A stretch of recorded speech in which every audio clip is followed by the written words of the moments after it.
Welcome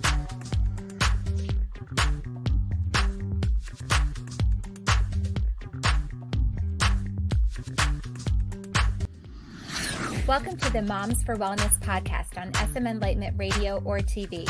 This is a podcast for moms who are passionate about being healthy and leading their kids to do the same.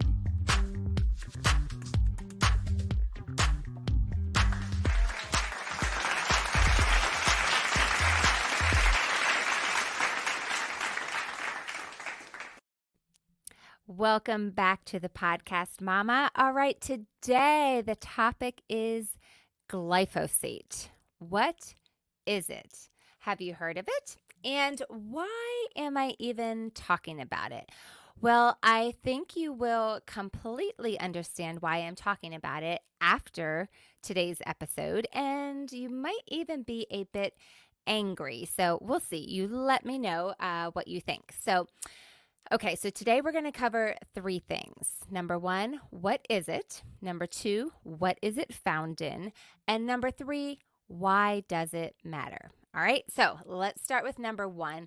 What is glyphosate? All right, so glyphosate is an herbicide that is used to control weeds and grasses, okay? So it's the active ingredient in a ton of different herbicide products, including the ever popular, the one that you know, Roundup, okay? So this is the ever famous main ingredient in Roundup, and a lot of other herbicides use it, okay?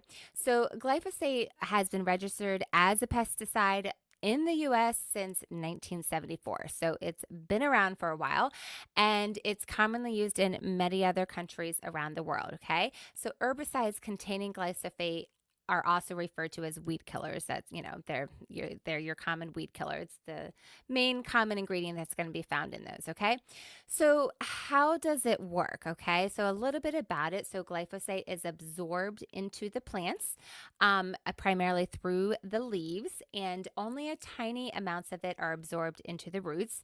Consequently, glyphosate is actually only effective at killing growing weeds and grass. So it cannot stop seeds from germinating in the first place. So it's put on live plants to kill them, okay? Live weed plants, weeds we're talking about.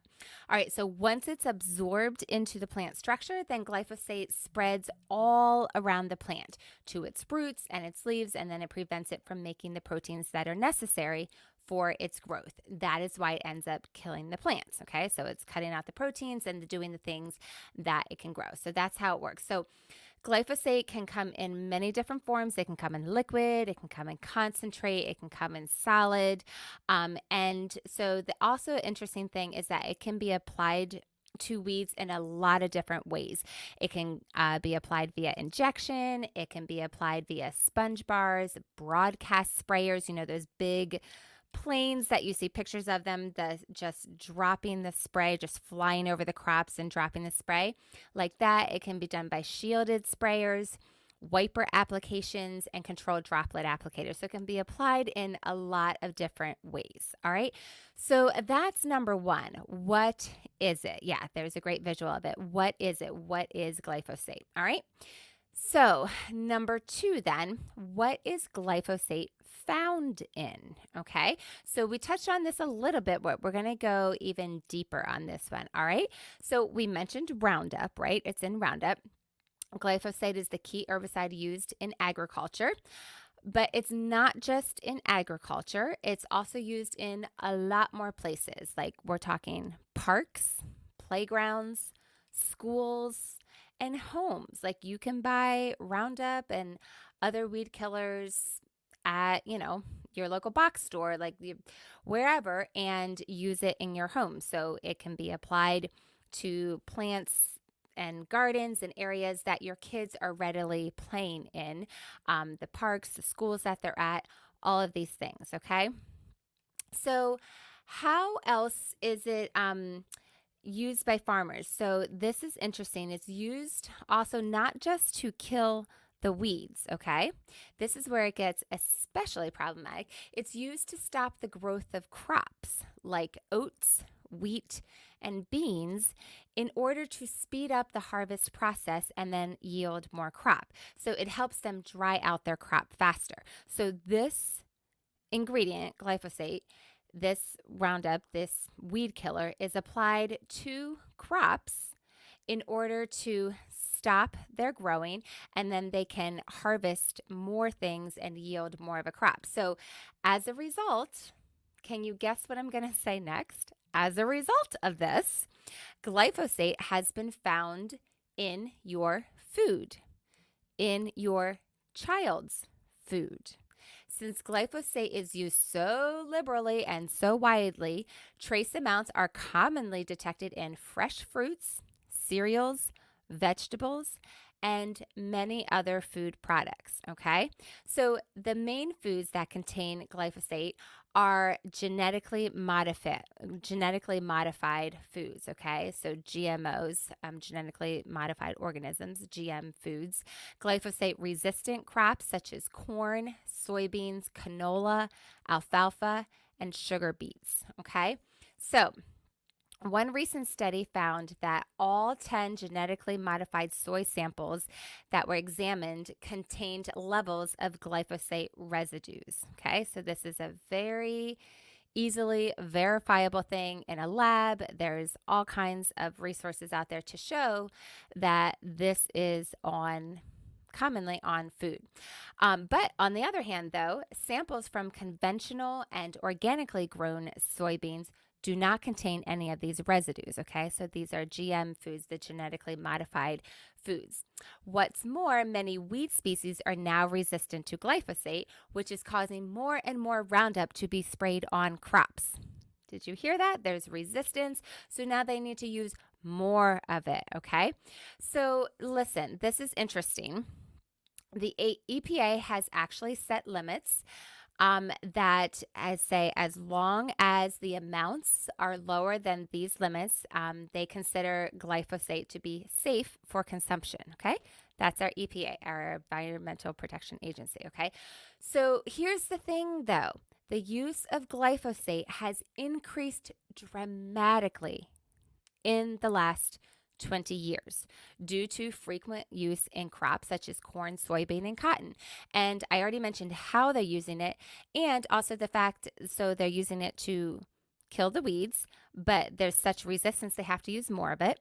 And then they're also using it as a form of being able to stop the crops in order to harvest the crops. So it's a part of what they do, not just in killing the weeds around them. Okay. The issues of toxicology is based on the amount of repeated exposure over time. So if the amount of glyphosate use has been increasing dramatically and we continue eating foods that have glyphosate in it and living in and breathing in areas where glyphosate is applied, our continued exposure is increasing, is it not? So let's go back to those oats, okay? We talked about those oats, and we are talking about where is glyphosate found. So we said it's found in Roundup, but it's also found in your food and in your children's food. So I want to get very specific, even more specific than I got with that list of things I already gave you. Testing has been done by the EWG, and they did testing on a lot of different products that contain oats, and to see how much glyphosate was in those products, okay? And so they set the acceptable threshold at 160 ppb, which is parts per billion. So 160 parts per billion glyphosate, okay? So here's the results, and I'm not even going to, there's a full list of a lot of different products. I'm just going to give you some of the top offenders in it. In that list. But you tell me if you are familiar with these products, or you have eaten these products, or you have gotten these for your kids, for your family, okay? One of the biggest offenders was Honey Nut Cheerios Medley Crunch. And that came in at 833 parts per billion. Okay, now let me go back and remind you the acceptable threshold that was set for the testing was 160. So Honey Nut Cheerios Medley Crunch had 833 parts per billion. Okay. Then the next one was sweet, familiar Cheerios. Cheerios had 729 parts per billion. Do we need to go back and remind you that the acceptable threshold that was set for the study was 160 parts per billion? Okay. Chocolate peanut butter Cheerios. I don't know if I've seen those. Maybe you've seen those where you are, but chocolate peanut butter Cheerios, 400 parts per billion. Do you remember what the acceptable threshold was? 160 parts per billion? Okay. Next one, Nature Valley Baked Oat Bites, 389 parts per billion. The next one, Nature Valley Crunchy Granola Bars Maple Brown Sugar, 566 parts per billion. Next one is Nature Valley Granola Cups, almond butter, 529 parts per billion. And the last one on the list I'm going to share with you is Fiber One Oatmeal Raisin Soft Baked Cookies, coming in at 204 parts per billion. And remember, the acceptable threshold was what? 160 parts per billion. Okay, so that's an example, and that is not an exhaustive list of the things that were tested. And those are just from the things that were tested. Okay, also, to put this in perspective, okay, those amounts that are given. And a study, as part of that, a separate study, another study by the EWG found these levels of glyphosate first produced by Monsanto as Roundup in samples of General Mills Honey Nut Cheerios. The amount of the toxic pesticide, so we're talking about glyphosate, the amount of glyphosate, this toxic pesticide, exceeded the amount of both vitamin D and vitamin B12. So that kind of just throws out the theory that if you think like these are great sources of vitamins for your kids, okay, you're actually getting more toxic pesticide in those cereals than you are vitamins. Also in this sample of Quaker oatmeal squares, have you heard of those Quaker oatmeal squares? There was more glyphosate than vitamin A. Okay, so just fascinating information. And then I just wanted to note this as well. In 2014, the Netherlands government prohibited glyphosate from being sold to consumers to use at home. As of June 30th, 2021, the sale and use of glyphosate herbicides were banned in Vietnam. And the German government announced in 2019 that the use of glyphosate will be prohibited starting from the end of the year 2023.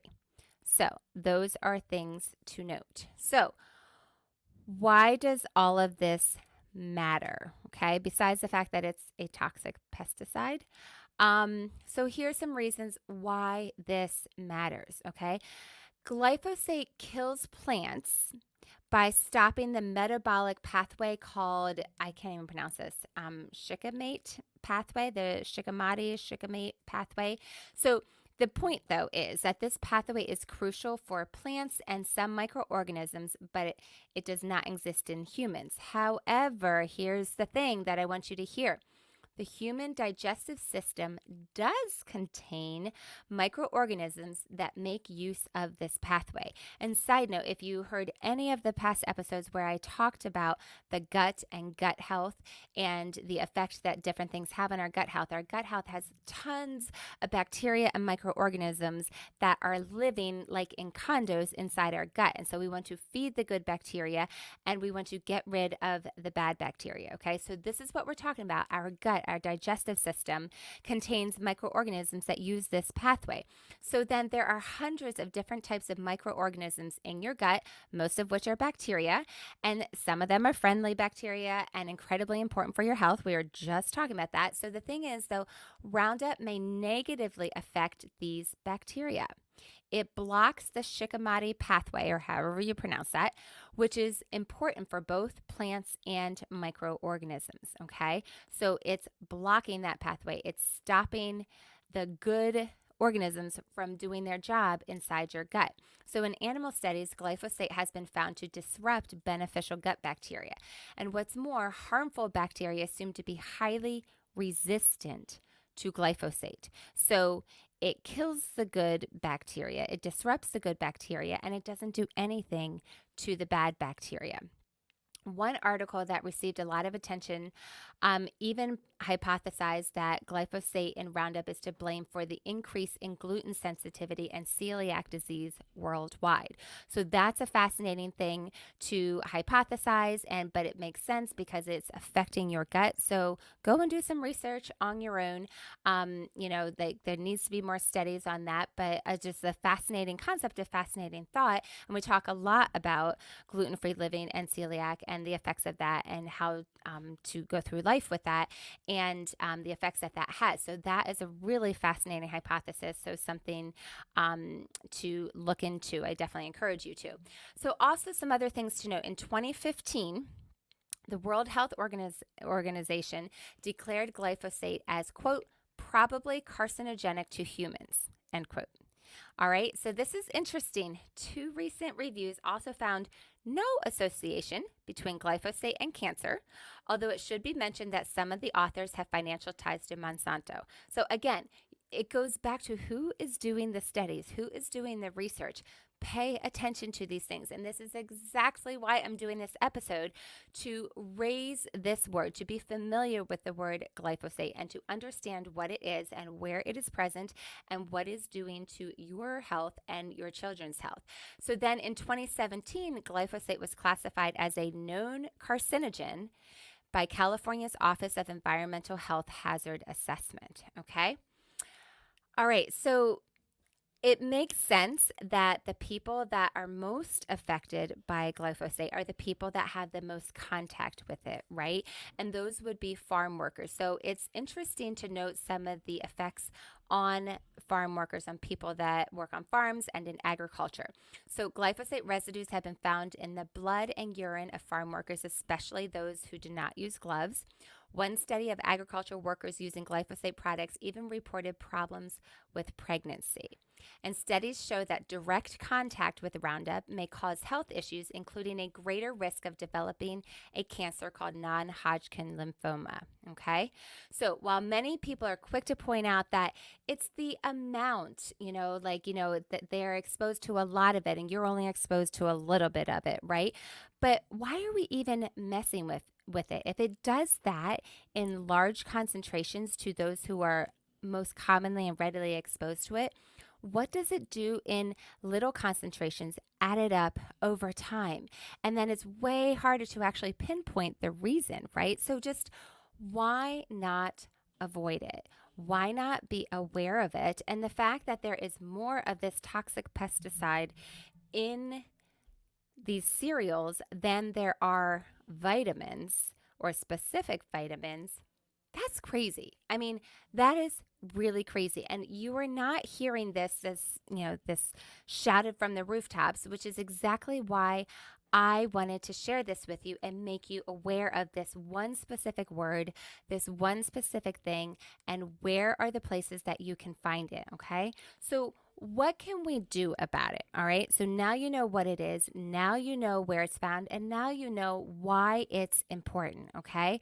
So what can be done about it? Well, legislatively, I mean, that's a slow process. The only way to quickly remove this cancer-causing weed killer from foods that are marketed to your children is for companies like General Mills and Quaker, these companies that make these products that I was just telling you about, to have them use oats from farmers who do not use glyphosate as a desiccant. So, and remember, desiccant meaning that's what they spray on the oats to stop the growth and to be able to harvest them.